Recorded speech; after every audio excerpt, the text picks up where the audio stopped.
కొట్లాడుతున్నారేంట్రా? కొడితే దాన్ని కొట్టండ్రా. అమ్మకి దెబ్బ తగిలిన నాన్నకి చెల్లికి ఎవ్వరికి ఏమైనా పట్టించుకునే అబ్బాయిలు తన గర్ల్ ఫ్రెండ్కి ఏమైనా అయిందంటే 10 కిలోమీటర్ల దూరం ఉన్న పరిగెత్తుకొని వస్తారా. కానీ వీళ్ళు కామ్గా మగాన్ని చూపులతో కలుపుతారు. ఆ చూపుల్నే మనం ప్రేమ అనుకుంటున్నాం. అలా వాళ్ళ మత్తుల్లో పడిపోయాడ్రా. కాదు, పడేసింది. తనతో మాట్లాడుతుంటే తిరుగుతుంటే నన్ను నేనే మర్చిపోయాను.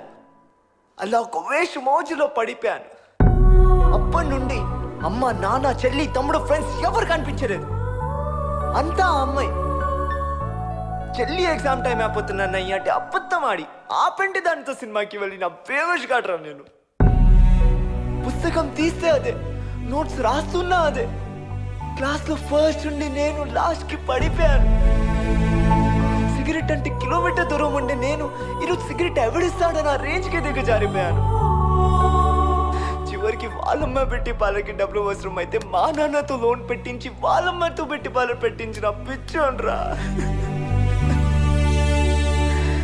కానీ చివరికి ఏమైందిరా? ఏమైంది? నా సాక్రిఫైసింగ్ లో దానికి లవ్ కనిపించలేదు. వాడు ఎవడివో నోట్లో పోయి దానికి లవ్ కనిపించింది. లవ్ అనేది మనసులో నుంచి నోట్ల మీదకి ఎప్పుడో వెళ్ళిపోయిందిరా, ఎప్పుడో వెళ్ళిపోయింది. ఎవరినైతే నా గుండెల్లో ఉంచడానికి నా హార్ట్ నుండి ఫ్రెండ్స్ ని, పేరెంట్స్ ని తీసేసాను, చివరికి వాళ్ళే నన్ను గుండెల్లో పెట్టుకొని చూస్తున్నారు.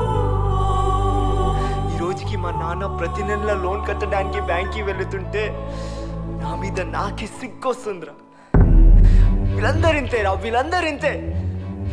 రారా, వచ్చేరా. ఒరేయ్, ప్రతి తల్లిదండ్రులు వాళ్ళ అబ్బాయిల్ని పిలిచి అమ్మాయిల్ని ఏడిపించకండి పాపమని చెప్తారా?